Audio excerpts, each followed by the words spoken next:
destructor represents the greatest biological threat to honeybee colonies globally. So being able to control Varroa, understanding the process of killing the mites before they kill your bees is absolutely important to the success of you as a beekeeper, but also the health and productivity of your honeybee colony.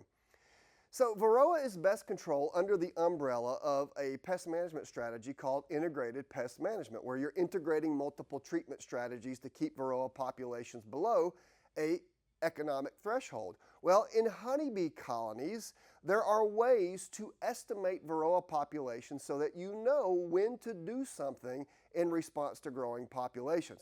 Now, all integrated pest management strategies are built on your ability to identify the pest and know that pest's population, and we do that through sampling strategies.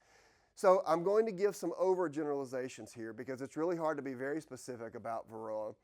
But in general, researchers around the world have worked hard to try to estimate what number of mites per 100 adult bees is the number after which you need to treat your colonies. So we call that the economic threshold, the threshold at which you need to do something to move down those mite populations. If you don't do something at the economic threshold for Varroa, they're in danger of reaching the economic injury level and your colonies are going to suffer. They may die, they may lose productivity, you will be affected economically. So we recommend treating at the economic threshold in order to know that you're going to get those Varroa populations below what bees can handle. And so you do that by sampling. And there are multiple ways to sample for Varroa in a hive. And again, researchers have studied this all around the world.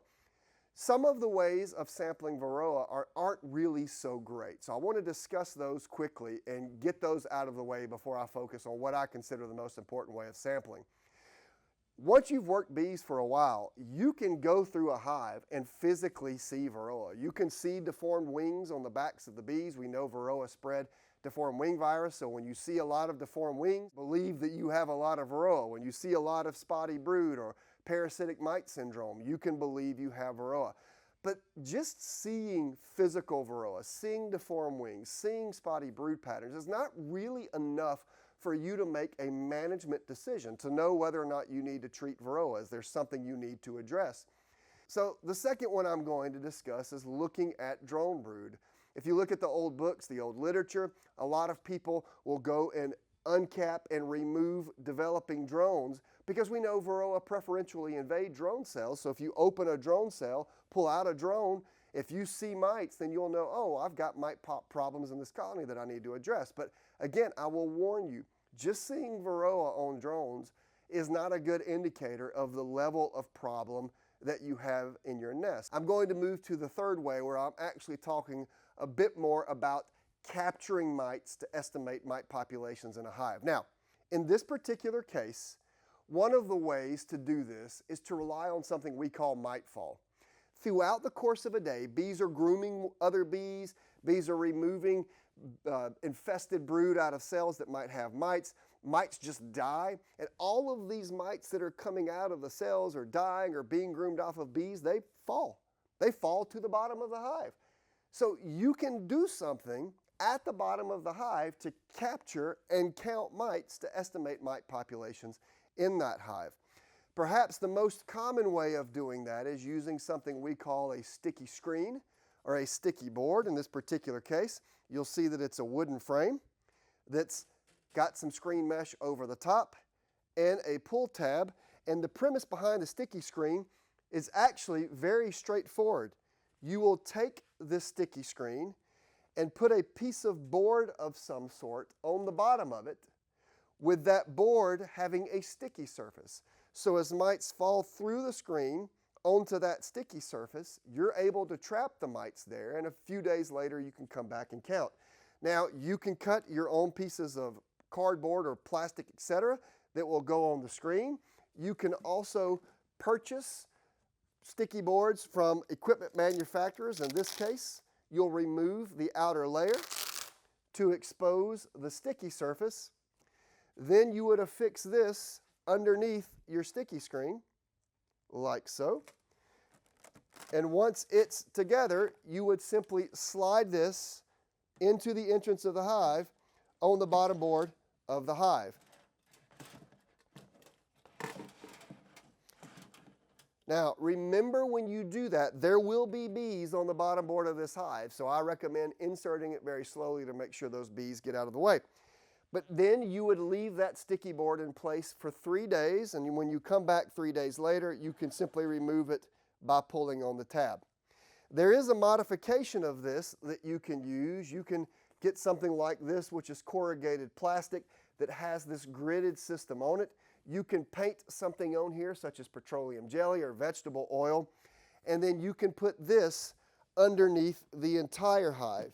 Now, this would only work if you are using a screen bottom board. This particular hive happens to have a screen bottom board. So the screen bottom board and this piece of plastic serve the same purpose as the sticky board with this screen around it that you see here. In both cases, mites will fall through a screen onto a sticky surface or through a screen onto a sticky surface to allow you to count mites on those sticky boards. Now, remember I just said 3 days. You leave them in for 3 days. A single day sample of mites in your hive is not overly accurate. It can be cold one day, rainy one day, sunny one day. Lots of things can happen to cause variation from day to day. So I recommend that if you're going to go this route, that you leave these sticky surfaces in the hive for 3 days. Some research out of the University of Georgia and Clemson University has showed that about 60 mites falling onto these sticky screens per day is the economic threshold when using sticky screens. So if you leave these in for 3 days, you're essentially looking for 180 or more mites. Now, the downside of this method is while it's sampling the entire nest and giving you multiple days of sampling, it's completely skewed based on the size of your hive. So 180 mites over 3 days on this sticky board in a single is very different from 180 mites on this sticky board over 3 days for a double or a single and a medium or multiple mediums or whatever hive configuration you have. This is an estimate of the mites in the nest, but not the mites per bee. And it's really mites per bee that's important when we talk about the best way to determine how to make an actionable behavior change based on what you're seeing in this hive. So let me talk a bit about how to estimate mites per bee. Most researchers agree that mites per bee is a much better actionable threshold, a better economic threshold. Now, it's really hard to make this part of the video because it's very fluid. It changes all over the world, the time of year, the strength of the colony, the conditions, etc. So I'm speaking in generalities here, but in general, about 3 mites per 100 adult bees is when you need to do something to the mite populations in your colony. So if you think about integrated pest management from a broad perspective, we're trying as many non-chemical control approaches as possible to keep those mite levels below 3 mites per 100 bees. But we are still sampling regularly our hives to determine when they hit that threshold, because when they do, chemical intervention may be necessary. So how do you know that you've got 3 mites per 100 bees? Again, that general economic threshold. Well, it involves capturing adult bees, and it involves doing something to those adult bees to dislodge the mites, then having a count of the bees and a count of the mites, and then you can calculate the mites per 100 bees. So just a few things to think about. When you are doing this, mite populations can differ on adult bees depending on where they are in the nest. For example, older bees tend to be on the edges of the nest. This again are overgeneralizations. Younger bees tend to be in the middle of the nest, so these would be more nurse bee type bees, older bees, forager bees. It all depends on what population of bees you are sampling. So you've got to keep that in mind. It also depends on the time of year, the strength of the colony, where you are on planet Earth. So that's why I say over and over and over and over again, it's really hard to speculate about that 3 mites per 100 bees, but that's about the best number that we have. So where you take those bees and what you do with those bees once you have them is very important. So the idea of getting bees and retrieving the mites usually is framed in the context of something we call washing bees. We call these mite washes oftentimes, or rolls, ethanol rolls, shakes, things like that. It'll all make sense as I discuss with you this sampling technique that is widely used by beekeepers all around the world. The first of those is the wash technique. This is where you capture adult bees, you wash them in a liquid, and then you filter that liquid and rinse the adult bees to capture the mites underneath so that you can know the bees and you can know the mites. In all of the wash method, the bees die. This is a major drawback of these methods. Beekeepers know if they do this, they're learning a lot about their mites, they're making a health statement about the body of the colony, but they also know when they do this, bees are going to die. And I'm going to show with you a second way later that we can do something with adult bees where the bees don't die. I want to discuss some of the tools and supplies that you're going to need to perform an ethanol or an alcohol wash. It's actually quite simple. You need a jar of some sort to put the bees into.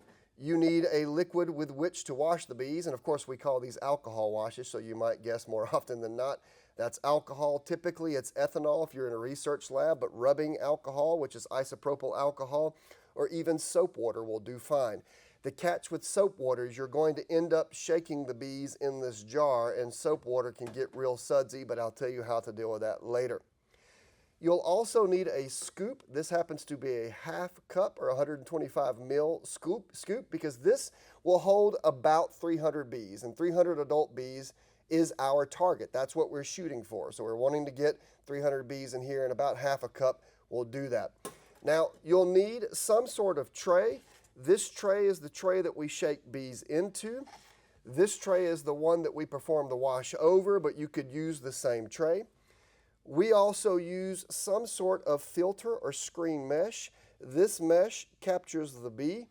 This mesh captures the mite. And let me just explain briefly how all of these essentially work together. So what we will do when we are performing an alcohol wash or a wash of any sort, when we are working bees, we will take out a frame from our hive, ensure the queen is not on that frame, and then shake the bees into a plastic tub like this.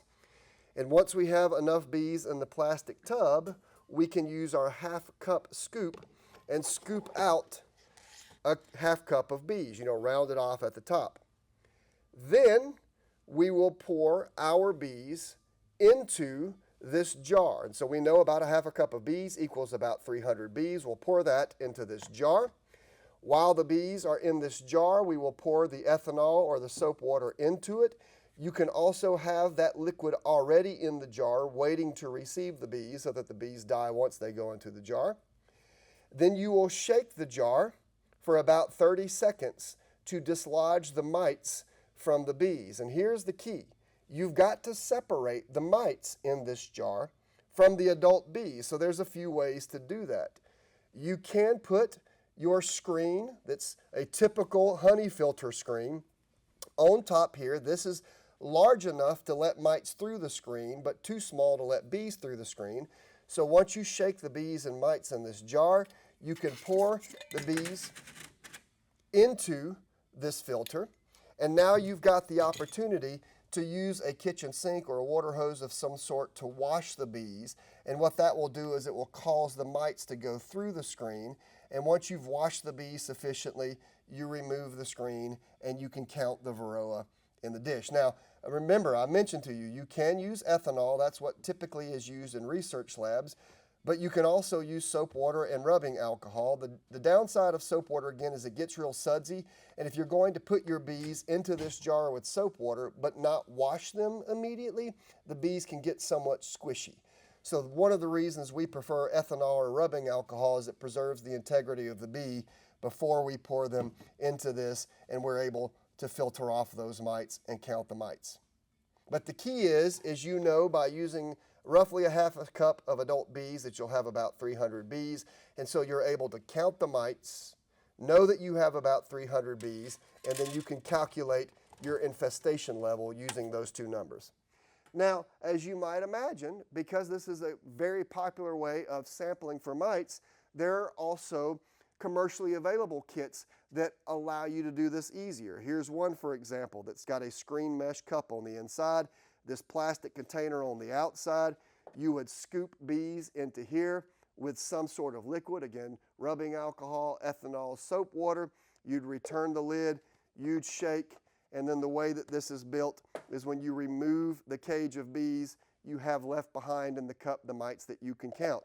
And there are so many modifications of this that you see available. Here's one where you get this many adult bees, you put the ethanol or the soap water, you shake them, and then you invert it, and here is a screen. So the bees stay up here and the mites in the liquid fall down here. So as noted, one of the drawbacks of using a wash, an ethanol wash, a rubbing alcohol wash, or a soap wash of bees is the bees die. But the way that I'm about to show you still gives you good data and the bees don't die in the process. So you're going to have to decide what to do. I know commercial beekeepers who use these washes, these ethanol washes or the mite washes. I know commercial beekeepers who use this next thing, which is called a powdered sugar shake.